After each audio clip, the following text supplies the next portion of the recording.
I bow to all the seekers of truth. At the very outset, we have to know what is the truth and what are we seeking. Why this seeking has started in these recent years.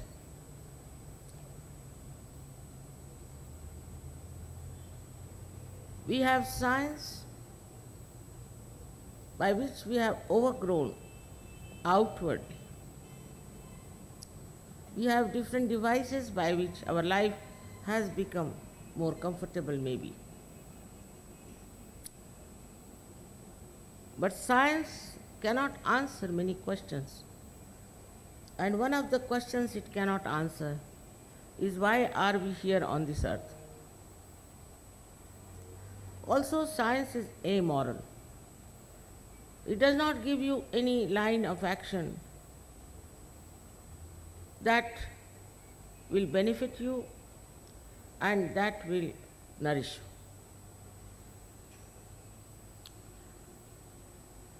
Of course, there's nothing against science as such, but it is very incomplete and takes people into imbalances. There are so many defects which I am not going to describe today, but main thing is that it does not give you the idea of reality. It does not give you the totality.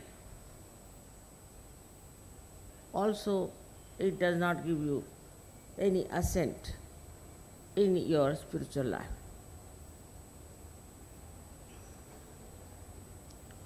So much in the West, also in India, not to that extent, but yes, quite a lot. We have progressed in science in every way.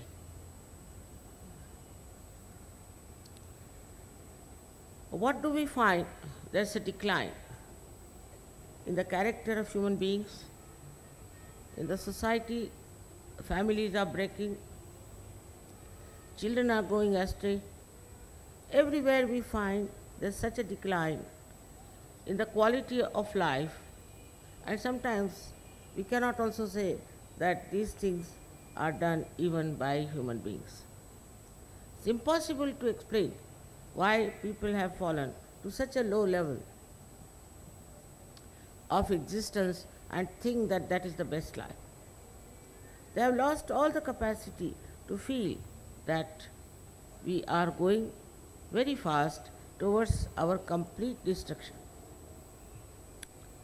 In the West, I think the destruction is working out from within. And this destruction is not even felt. On the contrary, people think they are martyrs if they are getting destroyed. So, the seeking has started. The human beings are now faced with a problem as to why are we on this earth? Are we here just to get into this rut of this rat race? Or are we here just to ensure our lives and ultimately die? Is that the aim of our life? Is that the value of our life? In the West, I must say, there have been very few talks about the inner life, about the inner self. And even in India, there has been so much of work done. But after the British, when they went away, we suddenly took also, especially our intellectuals have become very westernized. They cannot think that India had anything sensible with it that they could talk about. About anybody, they write left and right and try to spread in a way that Western ideas of modernism. This modernism, if it had brought any kind of good results, one would have accepted. Sitting down here in India, we don't know what they are up to, in what conditions they are, how terribly disturbed they are, what problems they are facing. We have no idea. We have only one problem, is of our poverty. Also, when we start copying them, we will have the same problems coming into us. So it is important that also the West must understand that they must see that this great tree they have produced of modern civilization must have its roots somewhere. And where are those roots? And without the nourishment from the roots, how are they going to prosper? How are they going to live? How are they going to exist? How are they going to enjoy their life? The roots are in this country. This is a great country of yoga. It's vibrated with the all-pervading power of divine love. Though we Indians are not yet aware of it, that to be born in this country itself is a great boon. Neither they are aware as to what work has been done by the great saints in this country and how much they have worked hard that one day this country should spread spirituality all over the world. Without that, you are still not complete. We are human beings, we have reached the state of human awareness, but we do not know what is the absolute truth. We are living very, very relatively.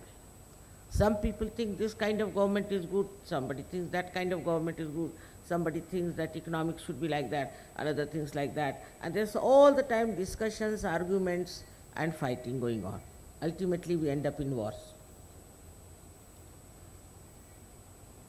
This relative life that we have doesn't give us any clear-cut idea as to what is the absolute. Unless and until we find that absoluteness, we cannot understand the truth. So those who are seeking truth have to strive to know the absolute. At this human awareness, the problem is that we are either involved with our body, mind, also so-called spirituality. Emotions, all these are just appendages, you can say, appendages for your being. We say, this is my body, this is my body, this is my mind, this is my mind, this is my emotions, this is my house, this is my wife. Who is this mind? Who is the one who owns it? The one who owns it is the spirit. Is the spirit in your heart.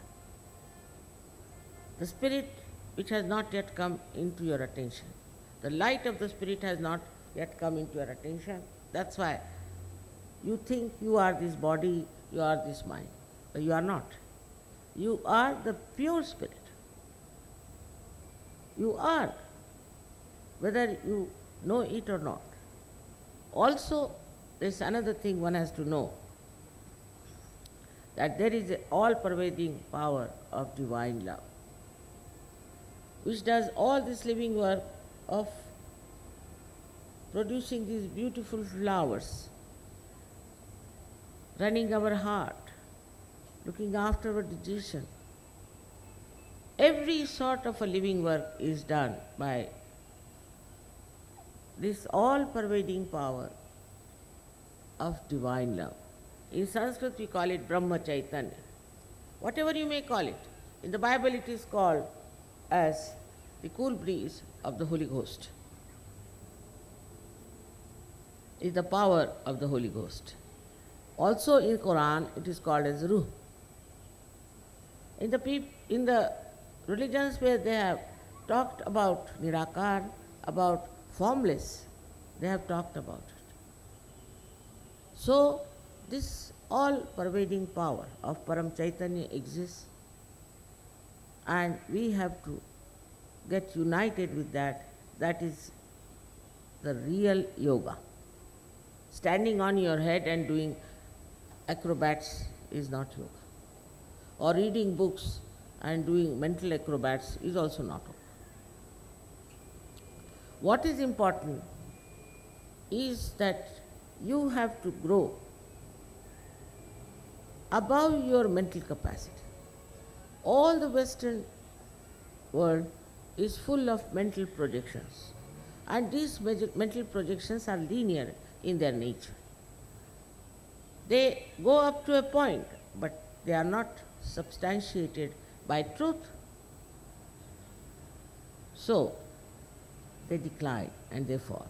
So, we have now decline in all our standards. Say now we cannot have people like Mozart, Bach, Strauss, we cannot have. We cannot have people like Leonardo da Vinci or any one of those great artists, because we have lost our capacity even as a human being, and we are trying to do something which has no even the power of humanity. Thus, this decline is so obvious and evident in every walk of life, everywhere you see. Even in India, you see that very much so. We cannot blame anybody for that, because so far we have not found the absolute truth. Unless and until we have found out the absolute truth, how can we know what is the right thing to do? Now, whatever I am telling you, you need not believe me, because blind faith has never helped us. But whatever I am telling you, you can take it as a hypothesis. And if it works, then you have to accept as divine laws. And if it works in such a way that you obviously see it is working, that you can work it out, then of course you should not deny it.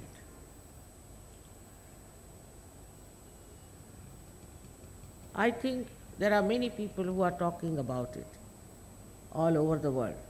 Except in India, the intellectuals have become really, I don't know, deaf and dumb. But otherwise, in other countries I've seen everywhere, you'll find at least 3 to 4 people who are genuinely interested in knowing the absolute truth. I have to tell you, we have here, I don't know, they say there are people from 60 nations, but whatever it is, if you see them, you'll be very happy. Everybody describes them as angels. They don't fight, they don't quarrel, there's no argument, nothing. They enjoy each other, they love each other. Apart from that, of course, they are enjoying each other by also they pull each other's legs, that I know, and sometimes make fun. But that's how they live. There is no malice, there's no hatred, there's no jealousy, nothing. Nobody is bothered about these useless things. So, this is what has to happen. And for that, this is the country where you have already so many blessings of divinity that you can easily get it on this soil which is so auspicious.